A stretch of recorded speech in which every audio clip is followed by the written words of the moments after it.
حضرت محمد صلی اللہ علیہ وسلم بار بار حضرت حسین کو بلند کر کے لوگوں سے یہ کہتے تھے، میں حسین سے ہوں اور حسین مجھ سے ہے۔ اے لوگو، اگر حسین کو کوئی مشکل آ پڑے تو حسین کا ساتھ دینا، کیونکہ یہ جنت کے جوانوں کا سردار ہے، یہ میرا خون ہے، میری اولاد ہے۔ لیکن افسوس ہے، رسول اللہ کی وفات کو تھوڑا وقت ہی گزرا تھا کہ کربلا کے میدان میں ایک طرف 2 لاکھ کا مجموعہ تھا، دوسری طرف وہ حسین جس کو اللہ کے رسول اپنے کندھوں پر سوار کرتے تھے۔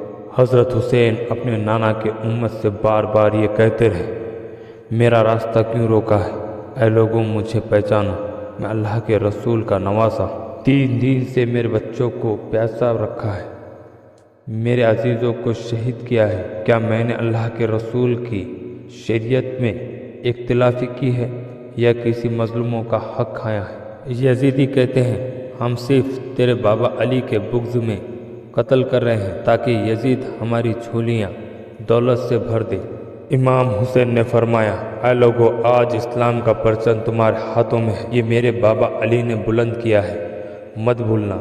خیبر اور خندق میں علی نہ ہوتے تو اسلام کی فتح نہ ہوتی۔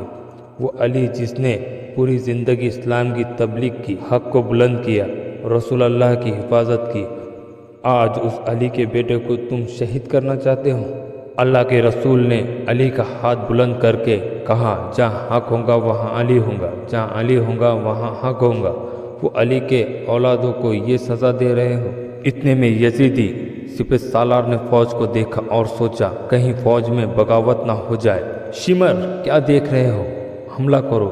جب یزیدی فوج نے حملہ کیا، امام حسین نے میان سے ذوالفقار کو نکالا۔ ایک طرف لاکھوں کی فوج اور ایک طرف 3 دن کا بھوکا پیاسا حسین۔ زمین پر اس طرح کی جنگ پہلے کبھی نہیں دیکھی تھی۔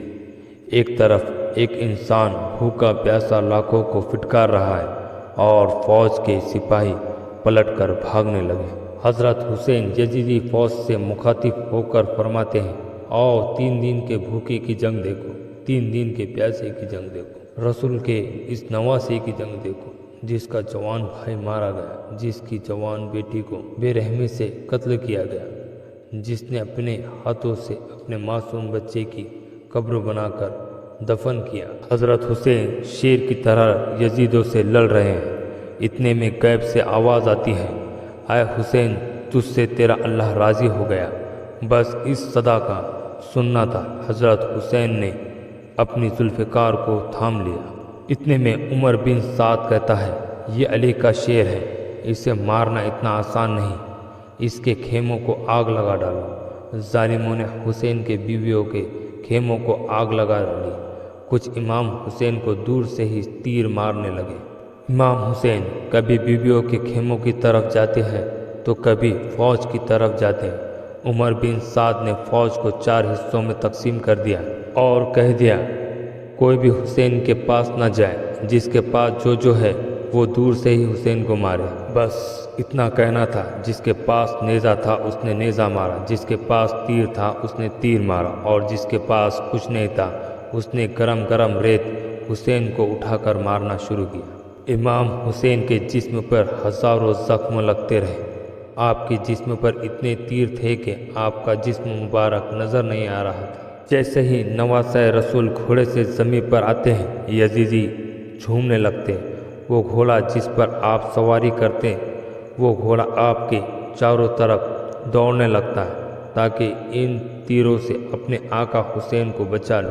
گھوڑا دوڑنے ہی لگتا ہے کہ عمر بن سعد کہتا ہے، اے لوگو رکو، میں نے اپنے آنکھوں سے دیکھا تھا، اس پر اللہ کے رسول سواری کرتے تھے، کہیں اسے تیر نہ لگ جائے، اور یوں تیروں کو چلانا بند کیا گیا۔ افسوس ہے، اس گھوڑے کی تو وہ قدر کر رہے ہیں جس پر اللہ کے رسول بیٹھا کرتے تھے، مگر اس نواسہ رسول کی قدر نہیں کرتے ہیں جسے حضور خود اپنے کندھوں پر بٹھایا کرتے تھے۔ امام حسین زمین کربلا پر اپنا سر رکھ کر اللہ کا شکر ادا کر رہے ہیں، اور وہاں یزید کے مختلف سپاہی حسین کا سر کاٹنے کے لیے قدم بڑھا رہے ہیں۔ جیسے ہی حسین کا سر کاٹنے گئے، انہیں حسین کے چہرے میں رسول اللہ کا چہرہ نظر آنے لگا۔ وہ چیخ کر پیچھے ہٹنے لگے۔ اتنے میں شمر کہنے لگا یہ کام مجھ سے ہی ہونا ہے۔ جیسے ہی شمر نے تلوار حسین کے گلے پر رکھا، دیکھنے لگا امام حسین کے لب ہل رہے ہیں۔ اس نے سوچا ہم نے امام حسین کا پورا خاندان ختم کر دیا ہے۔ 3 دن تک حسین کے بچوں کو ہم نے بھوکا پیاسا رکھا ہے، شاید ہمیں بد دعا دے رہا ہے۔ سننے کے لیے جیسے ہی کان قریب کیا تو کیا سنتا ہے؟ امام حسین اللہ کی بارگاہ میں اللہ کی نعمتوں کا شکر ادا کر رہے۔ اے اللہ تیرا شکر ہے، تو نے اس عظیم امتحان کے لیے حسین کو چنا۔ اتنے میں امام حسین نے آنکھیں کھولی اور شمر سے کہا، اے شمر، کیا تو نہیں جانتا میں رسول اللہ کا نواسہ ہوں، جنت کا سردار ہوں، حق پر ہوں؟ شمر نے کہا، ہاں مجھے معلوم ہے۔ آپ نے فرمایا تو کیوں قتل کر رہے ہو؟ تو شمر کہتا ہے، یزید میری جھولی دولت سے بھر دیں گے۔ یہ کہتے کہتے شمر امام حسین کا گلا کاٹتا رہا۔ یزیدی فوج مسلسل جھومتی اور خوشیاں مناتی رہی۔ امام حسین کا سر قلم ہونے کے بعد سادات کو لوٹا گیا۔ امام حسین کے سر مبارک کو تلوار میں ڈال کر لہرانے لگے۔ بی بی سکینہ کو چاٹے مارنے لگے۔ رسول اللہ کے نواسیوں کو بے پردہ کر دیا۔ امام حسین کے جسم کی توہین کرنے لگے۔ امام حسین کے جسم پر جو چیزیں تھیں انہیں لوٹنے لگے۔ ان میں سے ایک شخص امام حسین کے قریب آیا۔ امام حسین کے ہاتھ میں ایک انگوٹھی تھی، اسے اتارنے کی کوشش کی، وہ نہ اتری تو انگلی کاٹ کے انگوٹھی لے گیا۔ آپ کے جسم مبارک کو رسیوں سے باندھ کر کربلا کی گرم ریت پر ادھر سے ادھر پھرایا گیا۔ پھر عمر بن سعد نے کہا، اے شمر، ان سب کے لاشوں کا وہ حشر کرتے ہیں تاکہ رہتی دنیا تک کوئی بھی یزید کے خلاف آواز نہ اٹھائے۔ ان کے جسم سے سروں کو کاٹ لو اور سب کے جسم کو گھوڑوں کے ٹاپوں کو نیچے رون ڈالو۔ تاریخ گواہ رسول اللہ کے نواسے کی لاش وہاں پڑی رہی، اور مشرق کے گھوڑے مغرب کی طرف اور مغرب کے گھوڑے مشرق کی طرف دوڑتے رہے۔ امام حسین کا جسم پامال ہوتا رہا، گھوڑوں کے ٹاپوں کے نیچے ان کو روندا گیا۔